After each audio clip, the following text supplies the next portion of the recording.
Before Britain became a kingdom, before it had castles, queens, soldiers, churches, cities, or even a name that the world would recognize, it was simply a wild piece of land at the edge of Europe. Cold, dangerous, unpredictable, and for a very long time, not even an island.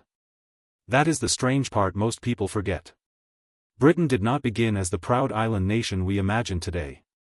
It began as a shifting landscape, sometimes connected to Europe, sometimes separated by rising water, sometimes full of life, and sometimes almost empty. Long before London existed, long before Stonehenge stood on the plains, long before Rome ever looked across the sea and wondered what waited there, ancient humans were already walking through this land, trying to survive one day at a time. And if you want to understand the United Kingdom, you cannot begin with kings. You cannot begin with Parliament. You cannot even begin with the Romans. You have to begin with people who had no writing, no maps, no permanent homes, and no idea that their struggle would one day become the first chapter of one of the most influential countries in history. The earliest humans who reached Britain lived in a world that would feel almost alien to us today. The climate changed constantly. Ice advanced and retreated. Forests appeared, vanished, and returned again. Animals moved across the landscape in search of food, and people followed them because survival depended on movement. At times, Britain was connected to mainland Europe by land, which allowed humans and animals to cross into the region more easily. There was no English Channel as we know it now. There was open ground, open danger, and open opportunity. But when sea levels rose, that connection disappeared, and Britain became more isolated. Imagine being part of a small group of hunters crossing a landscape without roads, without signs, without protection, following herds into a place your ancestors may never have seen before. Every step was a gamble. Every season could change everything. And yet, somehow, they kept coming back. These early people were hunter-gatherers, and their entire lives revolved around reading the land.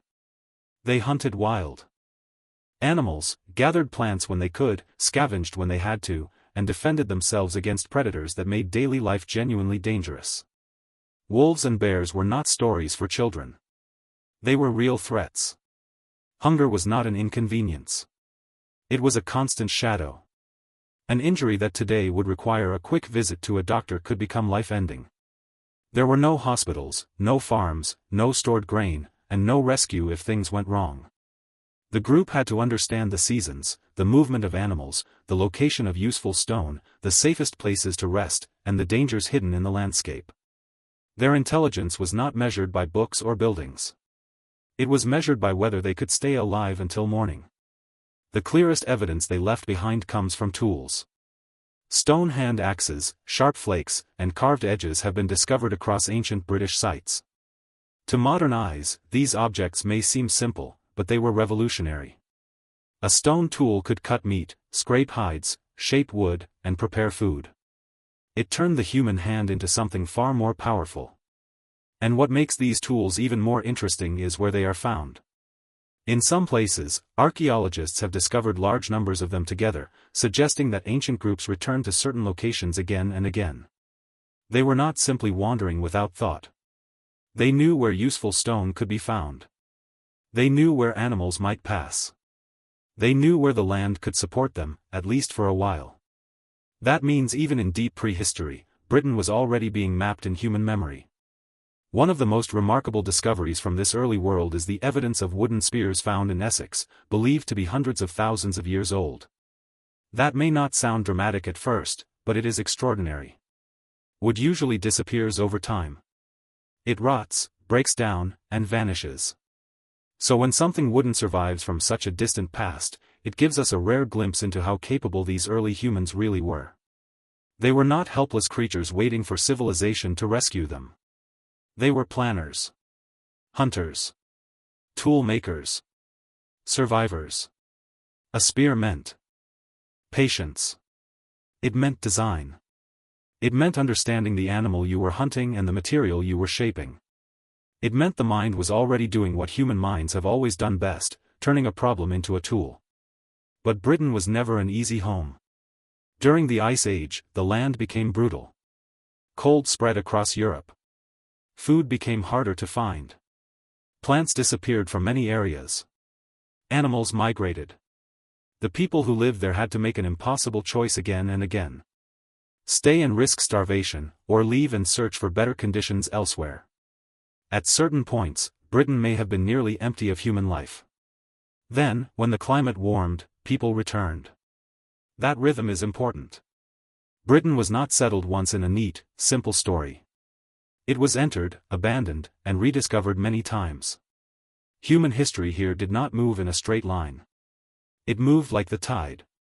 Coming in, pulling back, and coming in again. Then the world began to warm after the last ice age. Forests spread. Birch and pine appeared first. Then oak, hazel, lime, and elm began covering the land.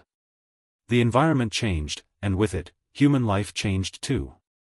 Some of the great cold climate animals moved away or disappeared. Hunters who once followed reindeer and horses had to adapt to red deer, wild boar, fish, birds, and shellfish. The old survival strategies were no longer enough. New tools were needed. New habits were needed. New ways of living were needed. And this is where the story begins to shift. Because once the climate became more stable, people could spend longer in certain places. They could return to familiar camps. They could understand the coast, the forests, and the rivers in deeper ways. Britain was slowly becoming less like a temporary frontier and more like a home. That is why the first chapter of British history is not really about power. It is about adaptation. Long before the island produced kings, conquerors, inventors, writers, sailors, and empires, it produced survivors. People who crossed dangerous land. People who shaped stone and wood into tools. People who followed animals through changing climates. People who learned the hard way that nature does not care how tired, hungry, or afraid you are. And yet they endured. They left behind no great speeches, no written laws, no royal portraits, and no monuments with their names carved into stone. But without them, there would be no Britain to talk about at all. Because every civilization begins with someone surviving long enough to make the next day possible.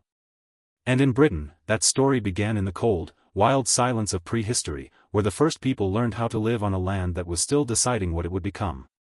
As Britain warmed after the last ice age, the land began to look less like a frozen wilderness and more like a place where human life could truly take root. Forests spread across the landscape. Rivers filled with fish. Coastal waters offered shellfish and other food. Deer moved through the woods. Wild boar rooted through the undergrowth. Birds nested in the wetlands. For the people living there, this changing world was both a gift and a challenge. It offered more resources than before, but it also demanded new skills. The old world of following cold climate animals across open land was fading. A new Britain was appearing, greener, wetter, more complicated, and full of possibilities. But possibilities are only useful if people know how to survive them. During this period, people still lived as hunter-gatherers. They did not farm yet. They did not build permanent villages in the way later generations would. But they were becoming more familiar with the land. Instead of moving randomly, groups began using seasonal camps. In colder months, they might stay closer to sheltered areas where fires, food, and protection were easier to manage. In warmer months, they could move toward coasts, rivers, forests, or hunting grounds where resources were more abundant. This was not a careless lifestyle. It was a strategy. Nature changed with the seasons, and people changed with it. They understood something many modern people forget. Survival does not always mean controlling the environment. Sometimes it means knowing when to move. These camps were not cities. They were not villages. But they mattered. A camp meant memory. It meant a place was useful enough to return to. It meant people knew where fresh water could be found, where animals passed, where useful stone might lie, where wood could be collected, and where shelter could protect them from bad weather.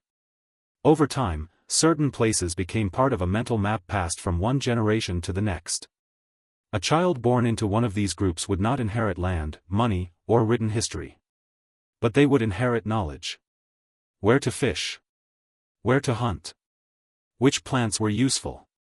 Which places were dangerous. Which paths led to food and which led to death. That knowledge was wealth before wealth existed. The coast became especially important. Britain was changing into an island, and the sea was no longer just a barrier. It was becoming a source of life. Fish, shellfish, seabirds, and coastal plants added variety to the diet. People learned to use the shoreline in practical ways. They collected mollusks. They hunted near tidal zones. They studied the movement of water and the habits of animals living around it. This may sound simple, but it was a major shift. The ocean opened new possibilities. It encouraged new tools, new habits, and eventually a deeper curiosity about water, travel, and distance. Long before Britain became famous for ships, sailors, and an empire that crossed oceans, its earliest people were already learning that the sea could feed them. Tool making continued to improve.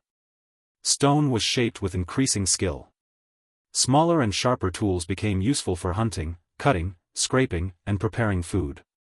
As the environment changed, tools had to change too. Hunting red deer in woodland was different from hunting large animals across open plains. Fishing required different knowledge than tracking animals through forests. Processing hides, bones, wood, meat, and plant materials required patience and technique. Every improvement mattered. A better edge could mean more food. A better point could mean a successful hunt. A better scraper could mean warmer clothing. In a world without comfort, small improvements were not small at all. But this life was still fragile. A bad season could be devastating. Too many people staying too long in one place could exhaust local resources. If a group overhunted an area, food became scarce. If they used too much wood, fires became harder to maintain. If they stayed near the coast at the wrong time, storms could become dangerous. That is why seasonal movement was so important. By leaving one area and returning later, people allowed local resources to recover. It was not farming, but it was already a kind of management. These early communities were learning that survival depended on balance. Take too much, and the land punishes you later. This period also changed how people related to one another. Small groups may have crossed paths with other groups during certain times of the year. They may have exchanged tools, materials, stories, partners, and knowledge. Even without cities or written language, human networks existed. Ideas moved through contact. A better tool design could spread. A useful hunting technique could be shared. A safer camp location could become known. Culture was not waiting for civilization to begin. It was already forming in quiet ways around fires, along rivers, and beside the sea. And then, slowly, pressure began to build. As the climate became more stable and resources became more predictable, human populations grew. More people meant more mouths to feed. More families needed reliable food. More groups competed for the same animals, forests, rivers, and coastal zones. The old hunter-gatherer lifestyle had worked for thousands of years, but it had limits. When populations were small, movement solved many problems. When populations grew, movement became harder. The land could only support so many people living the same way. This is where Britain began approaching one of the greatest turning points in human history. Not with a sudden explosion. Not with one genius waking up and inventing farming overnight. But slowly, through pressure, contact, hunger, opportunity, and adaptation. New ideas were moving across Europe from the east. People elsewhere had begun planting crops, keeping animals, and building more permanent homes. At first, this must have seemed strange. Why stay in one place when your ancestors had survived by moving? Why depend on fields when the forests and coasts still offered food? Why trade freedom for responsibility? But that question would soon change everything. Because once humans began farming, they did not simply change their diet. They changed their relationship with the land. They changed time itself. Seasons became schedules. Fields became commitments. Animals became property. Homes became permanent. And Britain, once a land of roaming hunters and seasonal camps, was about to enter a new age. The age of farmers. The age of settlements. The age when survival began turning into society. For thousands of years, the people of Britain survived by moving with the land.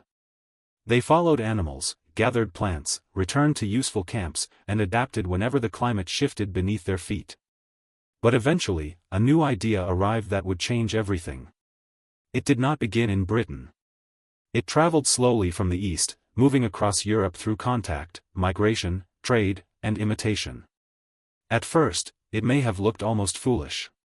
Why would anyone stop moving when movement had kept their ancestors alive for so long? Why depend on crops that could fail when the forests, rivers, and coastlines already provided food? Why trap yourself in one place when the whole landscape had once been your home? But that was the strange power of farming. It asked people to give up freedom in exchange for something even more tempting. Stability. Around 4100 BC, agriculture began spreading into Britain. And once it arrived, life would never return to what it had been before. Farming was not simply a new way to find food. It was a new way to think about the future. A hunter-gatherer could follow the season, move when resources disappeared, and survive through flexibility. A farmer had to think differently. A farmer planted seeds and waited. A farmer protected fields. A farmer raised animals instead of simply hunting them. A farmer stayed.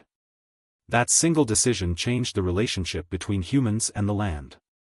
The soil became more than ground beneath their feet. It became a promise. A risk. A responsibility. The first British farmers grew crops such as barley and emmer wheat. They also kept animals. Especially cattle and pigs. Instead of relying only on wild animals that might move away or disappear, people could now breed livestock and create a more predictable food supply. That predictability was powerful. It allowed communities to remain in one area for longer periods. It allowed food to be stored. It allowed families to grow. But it also created a new problem. Once you build a life around fields and animals, you cannot simply walk away whenever you feel like it. The land begins to own part of you. The harvest becomes your schedule. The animals become your duty. The village becomes your world. To make farming possible, the landscape itself had to change. Trees were cleared. Fields were opened. Pastures appeared. Flint tools were made in large numbers, often fitted with wooden handles to cut, shape, and work the land. What had once been wild forests slowly became a human-made environment. This was one of the first major moments when people in Britain stopped merely adapting to nature and began reshaping it. That sounds like progress, and in many ways it was. But progress always has a cost. Clearing land required labor. Farming required repetition. Crops demanded patience. Animals demanded care. A bad season could bring hunger. Disease could spread more easily when people lived close together. Diets could become less varied than before. The new life was more stable, but it was not always easier. In fact, many early farmers probably worked harder than the hunter-gatherers who came before them. But the reward was a future that could be planned.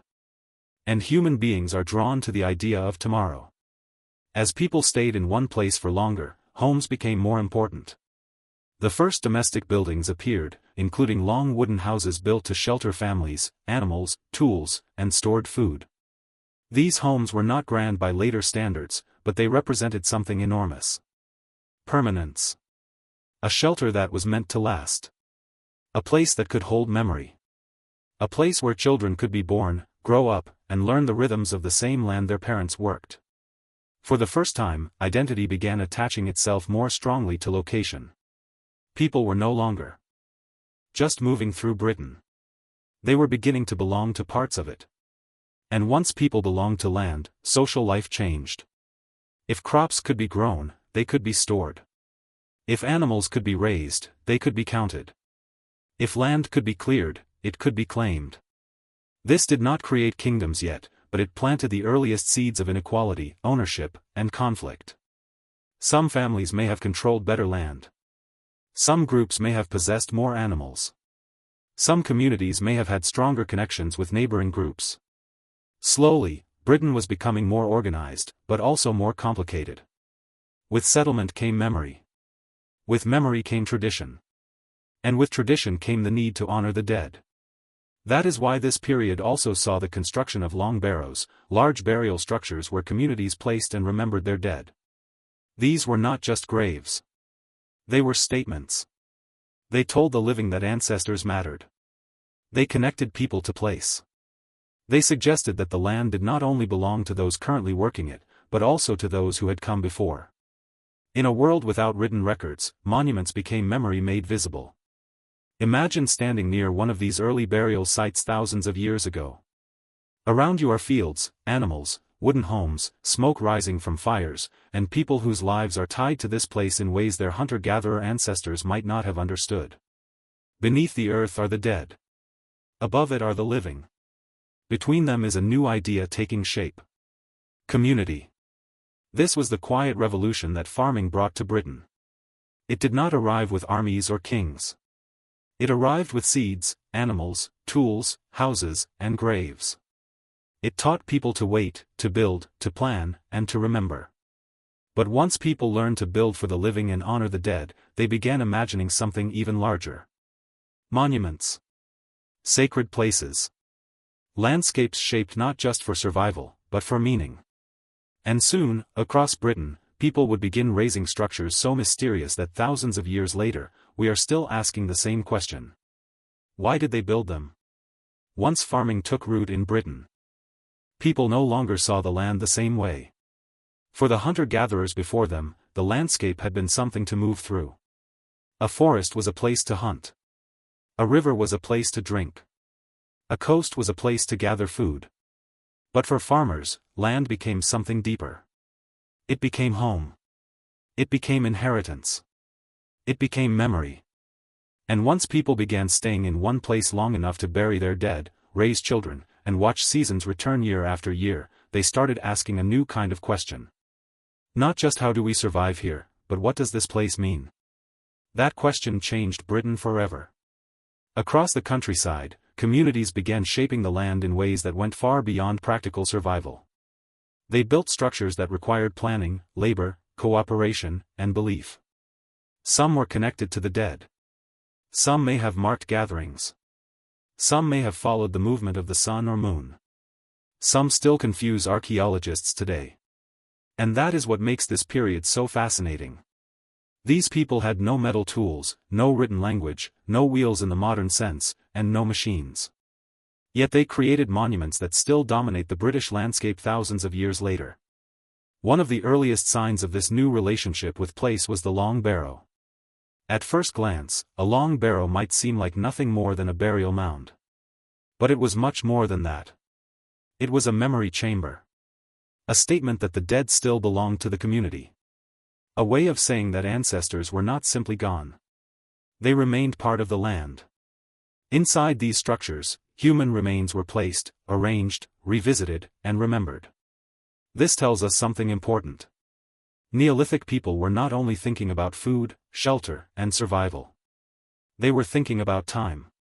About family. About belonging. About what connects one generation to the next. In a world without writing, the dead became a kind of history book, and the land became the page. But burial monuments were only the beginning. Over time, people began creating larger and more mysterious structures. Circular earthworks appeared. Banks and ditches were dug into the ground. Great enclosures were formed. Some of these places are now known as causewayed enclosures.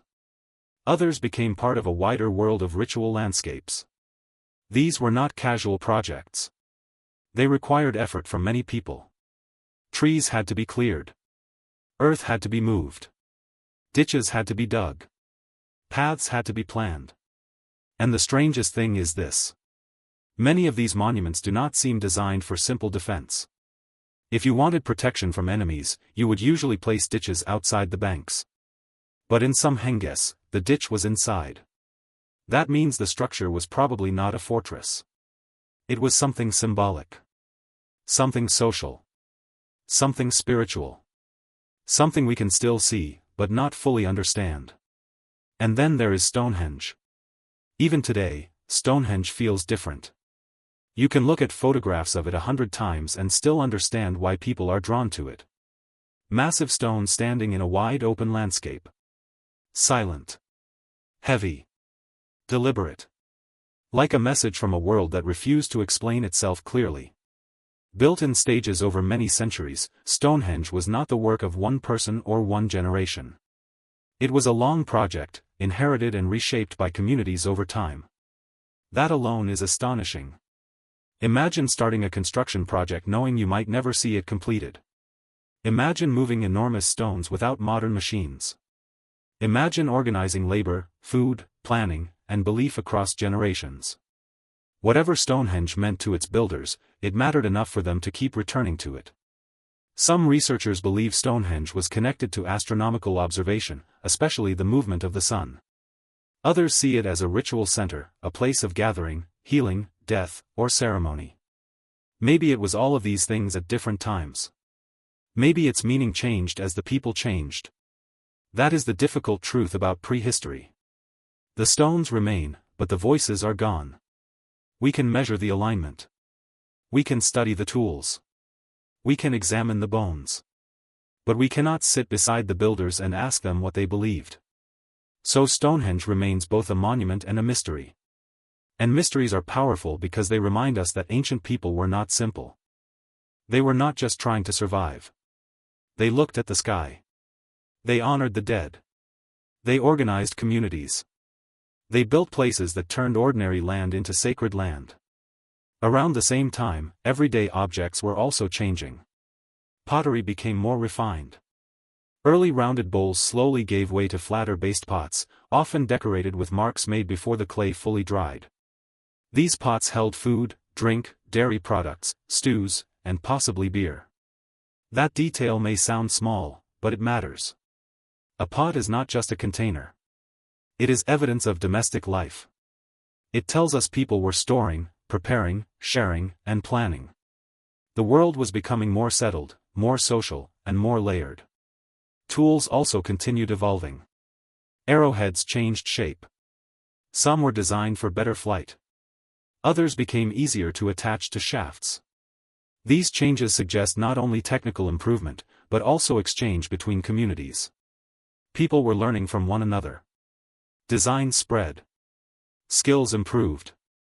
And as farming communities grew, social pressure grew with them. Weapons and tools could protect animals, defend land, and warn outsiders. Britain was becoming more connected, but connection did not always mean peace.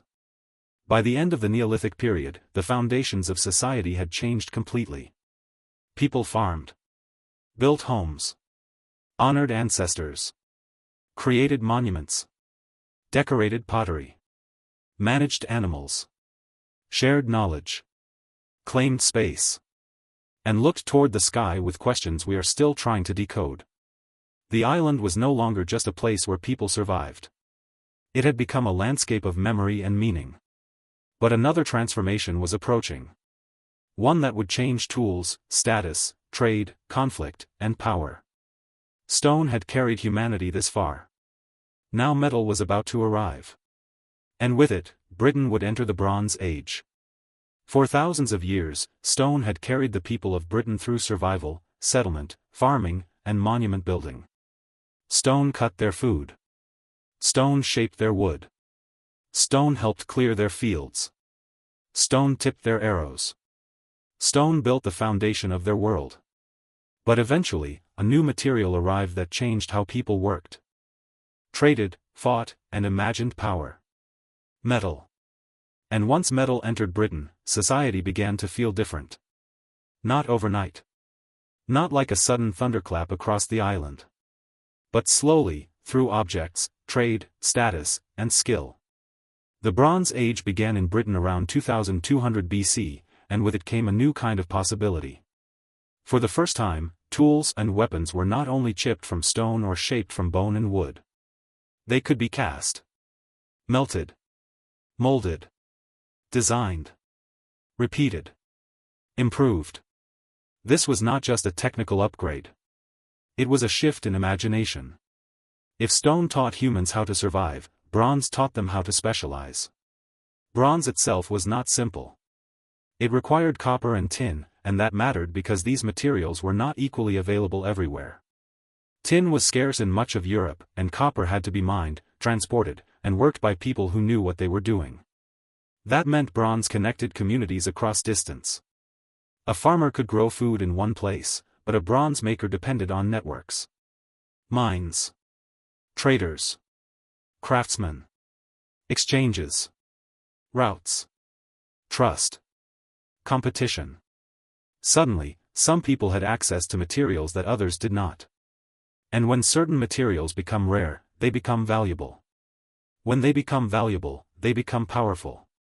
That is one of the quiet revolutions of the Bronze Age. It was not only about better tools. It was about unequal access to better tools. Bronze could be shaped into axes, daggers, spearheads, and ornaments with a level of durability and style that stone could not match. Because bronze could be melted and poured into molds, objects became more consistent and more elaborate. A blade was no longer just something useful. It could become a symbol. A finely made dagger could show status. An axe could mark wealth. Jewelry could reveal connection, identity, or rank. People were beginning to use objects not only to do things, but to say things. I have skill. I have resources. I have allies. I matter. That may sound familiar, because humans have never really stopped doing it. We still turn objects into status. The materials are just different now. Alongside bronze, pottery also continued changing. Beaker-style pots became part of this new age, often decorated with patterns that reveal craftsmanship and cultural exchange. Some have been found in burial contexts, giving us rare insight into what people valued enough to place with the dead. In some cases, residue suggests these vessels may have held drinks such as beer or honey-based mixtures. That detail brings the Bronze Age closer to us. These were not faceless people living in some distant fog. They gathered, drank, buried loved ones, made objects carefully, celebrated, mourned, remembered. Their world was different, but their emotions were not so alien. Burial customs became one of the most revealing parts of this period. Some people were buried with objects. Others were cremated. In many places, archaeologists find fewer bones than expected, suggesting remains may have been scattered, placed in water, or treated in ways that left little behind. Fire became increasingly important, not only for daily life, but for metalwork and ritual. To cast bronze, people had to understand heat. To cremate bodies, they had to control fire in powerful ways. Fire was no longer just protection from cold or darkness. It became transformation. It could turn ore into tools. A body into ash. A raw material into a crafted object.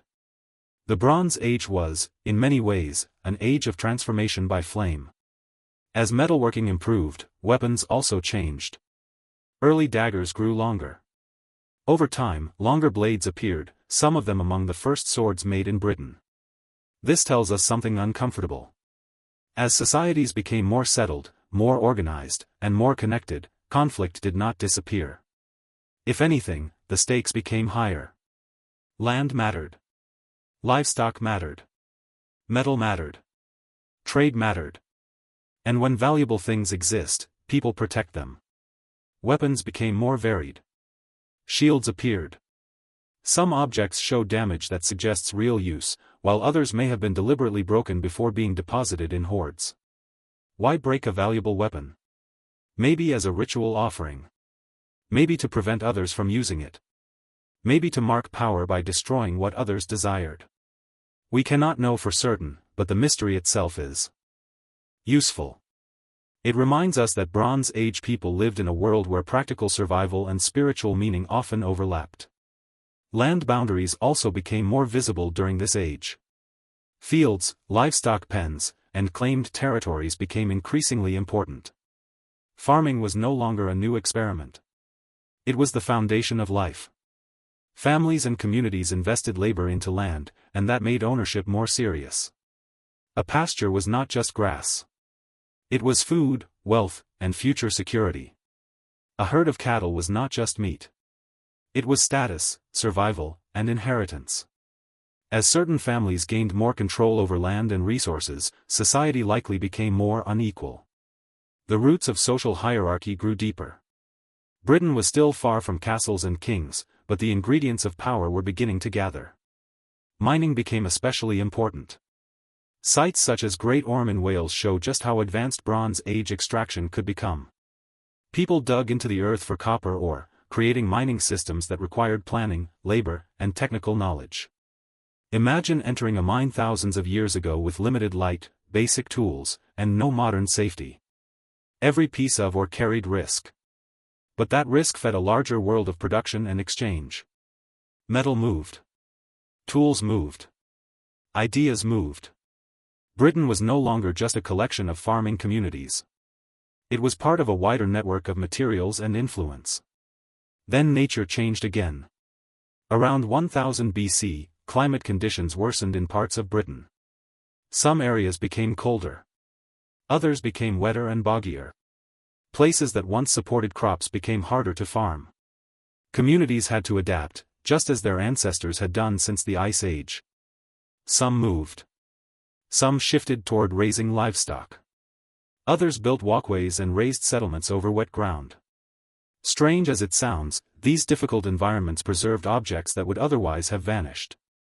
Cloth, tools, food remains, wooden items, and everyday materials survived in low-oxygen bogs, giving modern archaeologists precious windows into ordinary life. The Bronze Age gave Britain stronger tools, richer trade, deeper social divisions, more complex rituals, and new forms of craftsmanship. But it also brought a lesson that would return again and again throughout British history. Innovation creates opportunity, but it also creates tension. Every new tool changes who has power. Every new resource changes what people fight over. Every new connection brings both exchange and danger. And soon, an even stronger material would arrive. One more common than bronze. One more durable.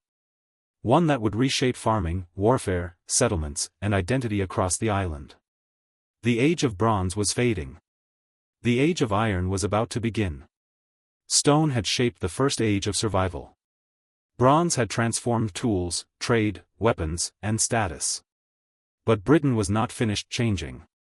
Another material was about to spread across the island, and this one would reshape daily life even more deeply. Iron. Unlike bronze, iron ore was more widely available, and once people learned how to work it properly, it changed everything. Farming became more efficient. Weapons became stronger. Tools became tougher. Settlements became more permanent. And slowly, Britain entered a new era where land, power, identity, and conflict became more visible than ever before. This was the Iron Age, and it would prepare the island for one of the most dramatic encounters in its entire history. The arrival of Rome. Iron did not instantly replace bronze in one magical moment. Like most revolutions in human history, the change happened gradually. At first, the knowledge of ironworking spread from other parts of Europe. People experimented. Skills improved. Furnaces became more effective. Craftsmen learned how to heat, shape, hammer, and strengthen the metal. And once iron tools became common, the effects reached far beyond the workshop. A stronger blade could clear land faster. A stronger plow could cut deeper into soil. A stronger axe could shape wood more effectively. Better tools meant better farms. Better farms meant more food. More food meant larger populations. And larger populations meant more competition. That is the pattern history never stops repeating. Every improvement solves one problem and creates another. As communities grew, settlements became more organized. Hill forts appeared across parts of Britain, built on elevated ground with banks, ditches, and defensive structures. These places were not simply military sites. They were symbols of local power. To stand before a hill fort would have been to understand that someone controlled this land. Someone had the labor to build defenses. Someone had the authority to organize people. Someone had enemies worth watching for. The Britain of scattered farms and monuments was giving way to a Britain of tribes, territories, alliances, and rivalries. It was no longer enough to survive the weather. People now had to survive one another. Among the most important peoples of Iron Age Britain were the Celts. But we have to be careful with that word. The Celts were not one single empire with one king and one capital. They were a collection of tribes and communities spread across Britain, Ireland, and parts of Europe, sharing related languages, artistic styles, religious ideas, and cultural traditions. They were diverse, proud, and deeply connected to the land they inhabited. Later Greek and Roman writers often describe them as barbarians, but that word says more about Greek and Roman prejudice than it does about Celtic intelligence. These were not mindless people living in chaos. They were farmers, metalworkers, warriors, traders, storytellers, spiritual thinkers, and skilled artists. Their world was complex, even if they did not write history in the same way Rome did. Celtic society placed great importance on kinship, honor, cattle, land, and reputation. Warriors could gain prestige through bravery. Leaders could gain influence through wealth, alliances, and loyalty. Craftsmen produced beautiful metalwork with swirling designs that still feel alive today. Religious specialists, often called druids by later writers, held powerful roles in ritual, memory, law, and belief. In a world without written records for most people, memory itself became sacred. Stories mattered. Ancestors mattered. Oaths mattered. Reputation mattered. A person was not only judged by what they owned, but by how they were remembered. And that idea would echo through British history long after the Iron Age ended. Trade also connected Britain to the wider world. The island was not completely isolated. Goods moved across the Channel. Communities in southern Britain exchanged materials and products with people in Gaul, the region that is now largely France and Belgium. Wine, metal goods, pottery, and eventually coins moved through these networks. Currency began appearing in some areas, showing that economic life was becoming more sophisticated. Britain may have seemed distant to Mediterranean civilizations, but it was not invisible forever. Its resources, trade routes, and tribal politics slowly drew attention from powers across the sea. And no power was more ambitious than Rome. By the 1st century BC, the Roman Republic had already become a force unlike anything Europe had seen before. It had defeated Carthage, expanded across the Mediterranean, built disciplined armies, developed a political culture obsessed with glory, conquest, and competition. Roman generals did not simply fight for security. They fought for reputation, for wealth, for votes, for history. And among those generals was Julius Caesar. Caesar was campaigning in Gaul when Britain began to matter more directly to Roman strategy. From his perspective, Britain was not just a mysterious island beyond the sea. It was connected to the politics and trade of Gaul. Some British tribes had relationships with Gallic tribes. Goods crossed the Channel. Influence moved back and forth. And Caesar, always alert to opportunity, saw Britain as both a strategic problem and a chance for personal glory. To many Romans, Britain sounded almost mythical. A remote land at the edge of the known world. A place of strange customs, fierce tribes, and unknown wealth. Some Romans may have imagined it as a foggy barbarian island beyond civilization. But Caesar was not content with imagination. In 55 BC, he crossed the Channel and brought Roman soldiers to British shores. It was not a full conquest. Not yet.